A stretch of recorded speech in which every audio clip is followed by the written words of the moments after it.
Hello friends, आप सभी का दोबारा से स्वागत है हमारे चैनल में। और आज हम एक रियल स्टोरी पढ़ने वाले हैं जो कि बहुत ही हॉन्टेड है और हमें इससे सीखने को भी मिलता है, बहुत कुछ सीखने को मिलता है। तो चलिए स्टार्ट करते हैं। ये जो स्टोरी है एक लड़की की है जिसका नाम है यारा।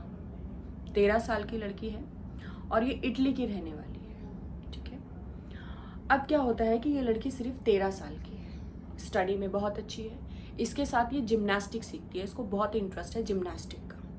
जिम्नास्टिक के सेंटर जाती है, क्लास लेती है। डेली का इसका रूटीन है स्कूल जाना, स्कूल से आना, जो भी बच्चों का रूटीन होता है, डिनर करना, ब्रेकफास्ट, जो भी वो करते हैं अपना, और उसके बाद जिम्नास्टिक क्लास के लिए वो चली जाती है। डेली वो 6 बजे जाती है और 7 बजे तक अपने घर आ जाती है। लेकिन 26 नवंबर को 2010 की बात है ये, उस दिन वो घर नहीं आती।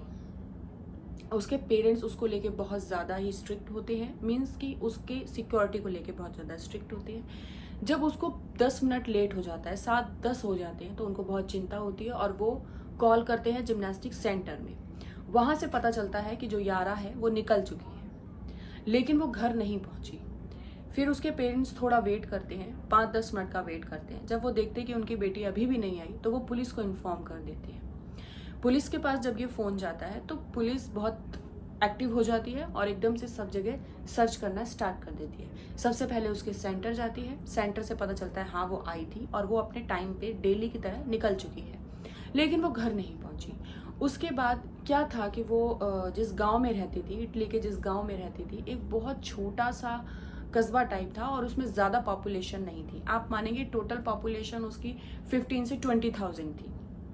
ये बहुत 80 के टाइम की बात है, तो उस समय पॉपुलेशन भी बहुत कम होती थी। तो पुलिस के लिए ये बहुत इजी था कि 15,000 अगर 50 से 20,000 लोग अगर उस गांव में हैं तो उनकी डिटेल्स निकालना बहुत इजी होता था। तो पुलिस ने सभी के सेलफोन ये देखे कि किसका सेलफोन डीएक्टिवेट हुआ है या स्विच ऑफ हुआ है, और यारा का भी मोबाइल उन्होंने सर्च किया। इससे उन्हें कोई सबूत नहीं मिला। यारा का जो मोबाइल है वो लास्ट टाइम एक जगह पे, मैपोलो नाम की एक जगह पे ऑफ हुआ था, यहीं की उनको डायरेक्शन मिली। उसके बाद जब वो वहाँ जाते हैं तो देखते हैं कि वहाँ पे यारा का सिर्फ फ़ोन है, ना तो यारा है और ना ही उसका और कोई सामान है। वो बहुत कोशिश करते हैं, मैपोलो गांव में बहुत ढूंढते हैं उसको, लेकिन कहीं भी कोई भी सुराग नहीं मिलता। उसके बाद क्या होता है कि वो जब सभी फ़ोनों की उस टाइम की रिकॉर्डिंग सुन रहे होते हैं, उनको शक होता है एक आदमी पे जिसका नाम होता है मोहम्मद फिक्री। अब उस पर शक क्यों होता है? क्योंकि जिस टाइम यारा गायब हुई थी उसी टाइम उसका फ़ोन ऑफ होता है और कुछ ही टाइम बाद वो ऑन हो जाता है। तो उनको शक होता है कि ये फ़ोन इस टाइम बंद क्यों हुआ जबकि ये कंटिन्यू रेगुलर काम कर रहा था। उसके बाद वो उसके रिकॉर्डिंग सुनते हैं, उसको ट्रैक पे लेते हैं, तो उसमें वो ये सुनते हैं कि वो किसी को ये बोल रहा है कि मैंने उसे नहीं मारा, मुझे माफ़ करना पर मैंने उसे नहीं मारा। अब इस बात को सुन के उनको ये लगता है कि कहीं ना कहीं ये इस केस से जुड़ा हुआ है और ये हमें बहुत कुछ बता सकता है और हमें बहुत सारे सुराग मिल सकते हैं। तो वो मोहम्मद फिक्री को उठा लेते हैं। बहुत पूछताछ करने के बाद कोई भी सबूत नहीं मिलता उसके खिलाफ और वो उस पुलिस को उसको छोड़ना पड़ता है और वो मोहम्मद फिक्री को छोड़ देते हैं। उसके बाद क्या होता है, 3 महीने बाद, 3 महीने तक पुलिस कंटिन्यू इसकी सर्च करती है कि कौन कातिल है कौन नहीं, लेकिन कुछ पता नहीं चलता। 3 महीने बाद उनको एक क्लू मिलता है इसोला में। अब इसोला में क्या उनको सबूत मिलता है कि एक जो लड़का है वो प्लेन उड़ाता है, प्लेन उड़ाते उड़ाते रिमोट कंट्रोल प्लेन उड़ाता है, तो उसको दिखता है कि कोई लेटा हुआ है घास में। जब वो अपना प्लेन नीचे उतारता है और जब वो वहाँ जाके देखता है तो वो एक डेड बॉडी होती है। वो तुरंत पुलिस को फ़ोन करता है और पुलिस वहाँ जब आती है, लगभग बॉडी बिल्कुल खराब हो चुकी थी क्योंकि 3 महीने हो चुके थे।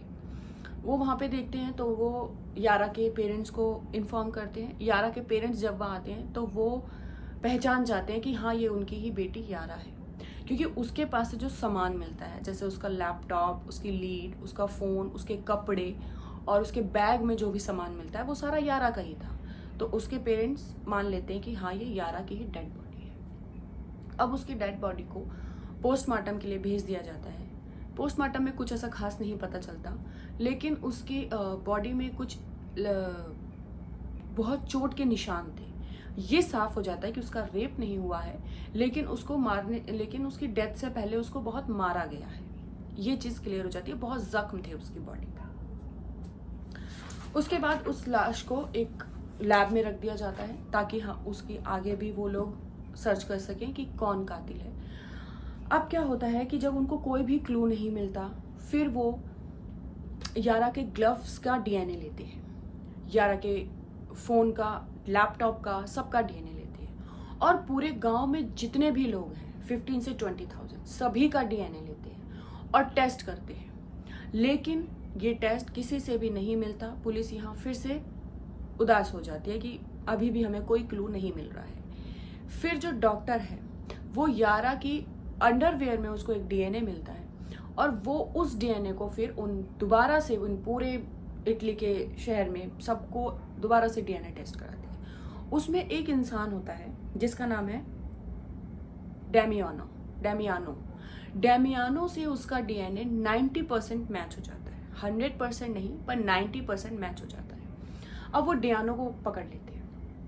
डियानो से पूछताछ के बाद ये पता चलता है कि जिस दिन ये काम हुआ 26 नवंबर 2010, उस दिन वो इटली में था ही नहीं। उसके पासपोर्ट, उसके जितने भी चीज़ें थी, उनसे ये साबित होता था कि वो उस दिन वहाँ नहीं था। तो पुलिस को डेमियानो को भी छोड़ना पड़ता है। अब लेकिन वो ये सोचते हैं कि अगर डेमियानो का 90% डीएनए मैच हो चुका है, मतलब कि या तो इसकी फैमिली में से कोई ऐसा है जिसने ये काम किया है। फिर क्या होता है कि वो उसकी मम्मा के पास जाते हैं, डेमियानो की मम्मी के पास जाते हैं, उनसे पूछताछ करते हैं उनसे। तब उन्हें ये पता चलता है कि जो डेमियानो की माँ है, उन्होंने कभी याराना के घर में एज अ सर्वेंट काम किया था 10 साल तक।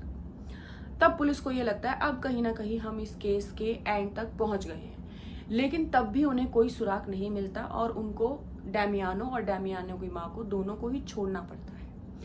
लेकिन वो उनके कॉल रिकॉर्ड्स जो हैं वो टैपिंग पे लगा देते हैं। उसके बाद उस रिकॉर्डिंग सुनते हैं, वो हफ्ते 2 हफ्ते तक उनकी रिकॉर्डिंग सुनते हैं। उसके बाद भी उनको कोई क्लू नहीं मिलता। ये साबित हो जाता है कि इस केस में डियानो और उसकी माँ का कोई भी हाथ नहीं है। लेकिन पुलिस का कहना यह था कि अगर डीएनए मैच करता है तो मीन्स इसी की फैमिली का कोई तो होगा। अब जो पुलिस है वो उसके पूरी फैमिली मेंबर मीन्स कि पूरा खानदान जो उसके पहले सबकी हिस्ट्री निकालने में लग जाते हैं। तब उन्हें पता चलता है जो डेमियानो है उसके फादर की तो डेथ हो चुकी है, लेकिन उसके एक चाचा हैं। अब पुलिस वहां जाती है। वहां जाके उनको ये पता चलता है कि उसके चाचा की भी डेथ हो चुकी है 1999 में, वो भी मर चुके हैं। फिर उनको पता चलता है कि उनके 2 बच्चे हैं। वो उन दोनों बच्चों का डीएनए लेते हैं, लेकिन उन दोनों बच्चों का डीएनए मैच नहीं होता। लेकिन जब वो उसके चाचा का डीएनए लेते हैं, अब चाचा का डीएनए कैसे मिलता है? उनके कुछ कागज मिलते हैं उनको उसके घर में। उसके जोसेफ नाम होता है उसके चाचा का। जोसेफ के यहाँ से उनको कुछ कागज मिलते हैं जिसमें उसने कुछ स्टिकर्स लगा रखे थे। उस स्टिकर्स में उसकी थूक लगी होती है, क्योंकि पुराने ज़माने में लोग फेविकॉल और ये सब यूज़ नहीं करते थे, तो वो जस्ट ऐसे किया और चिपक गया। तो क्या होता है, उससे उनको उसका डीएनए मिल जाता है। और जोसेफ का डीएनए यारा के अंडरवेयर में जो डीएनए मिला उससे 100% मैच हो जाता है। लेकिन जब वो उनके बच्चों का, लेकिन वो तो मर चुका है, इसका मतलब वो तो कातिल नहीं है। जब वो उसके बच्चे का डीएनए निकालते हैं तो उनके बच्चों का मैच नहीं होता। अब पुलिस बहुत कंफ्यूज हो जाती है कि अब उनकी फैमिली में हमने जितने लोग थे सबको देख लिया, सबका डीएनए मैच कर लिया, सिर्फ जोसेफ का 100% मैच हो रहा है। लेकिन जोसेफ मर चुका है और उसके बच्चे का डीएनए मैच नहीं हो रहा है। अब वो जोसेफ की पूरी हिस्ट्री सर्च मारते हैं कि वो कहाँ जाता था, किससे मिलता था, क्या करता था। तब उनको पता चलता है कि जोसेफ की एक गर्लफ्रेंड भी थी। उसकी शादी हो चुकी थी, लेकिन वो अपनी शादी से खुश नहीं थी, इसलिए जोसेफ और वो दोनों रिलेशन में थे और उससे उनके 2 बच्चे भी हुए थे। और उसकी वाइफ का नाम था ईस्टर उसकी सेकंड वाइफ का नाम था। तो अब वो ईस्टर को ढूंढने में लगते हैं कि ईस्टर कहाँ मिलेगी। बहुत मुश्किलों के बाद उसका पता लगाते लगाते वो उसके घर पहुंचते हैं। वहाँ देखते हैं कि वो उनके दोनों बच्चे हैं। अब क्या होता है, वो पूछती है कि भाई आपके बच्चे कहाँ हैं। बेटी उनकी वहीं होती है। बेटी का डीएनए टेस्ट करते हैं, वो मैच नहीं होता। वो पूछते हैं आपका बेटा कहाँ है, तो वो बोलते हैं मेरा बेटा तो कई सालों से मैपोलो में ही रहता है, वही मैपोलो जहाँ पे यारा की डेड बॉडी मिली थी। अब पुलिस को लगता है कि शायद हम इस केस के एंड तक आ गए हैं। वो मैपोलो आते हैं, लेकिन अब पुलिस ये सोचती है कि हम इतनी बार नाकाम हो गए हैं, अगर हमने पहले से इसका जिक्र कर दिया, सबको पूरे में सबको बता दिया, तो कहीं ऐसा ना हो कि हम अब भी हमारे हाथ कुछ ना लगे। तो वो उसके बेटे का, जोसेफ के सेकेंड मैरिज के जिससे जो बेटा था, उसका डीएनए लेने के लिए क्या करते हैं, एक पूरे इटली में एक कैंप लगाते हैं, जिसमें कि ये बोलते हैं वो कि हम ये टेस्ट कर रहे हैं कि किसने ड्रिंक करी है और किसने ड्रिंक नहीं करी है। तो सभी लोगों को इस मशीन में फूंकना है।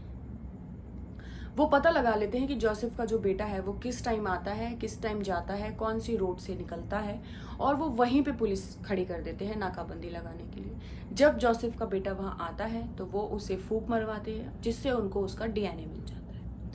अब वो उसका डीएनए जब मैच कराते हैं तो वो 100% मैच हो जाता है। मतलब अब तो कोई शक की गुंजाइश ही नहीं थी, और साफ हो चुका था कि जोसेफ के दूसरे बेटे ने ही ये सब कुछ किया है। उसके बाद वो उसको पकड़ते हैं, उसको पकड़ने में कामयाब हो जाते हैं। फिर जब उससे पूछते हैं तो वो कबूलता है कि हाँ, मैंने ही उसके साथ ऐसा किया।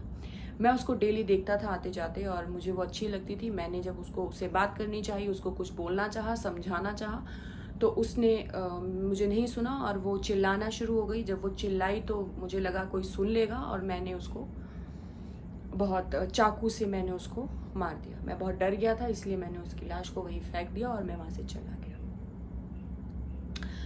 पता है, ऐसे केसेस जब हम सुनते हैं ना, तो दिल में ऐसा लगता है कि क्या हम इंसान, मतलब हम इंसान हैं। आप सोच सकते हैं कि इतने सारे केसेस होते हैं। आपने सुना होगा, कल परसों की न्यूज़ है कि एक बेटे ने 16 साल के एक बेटे ने अपनी माँ को गोली मार दी, सिर्फ इसलिए कि वो उसको फ़ोन देखने से रोकती थी।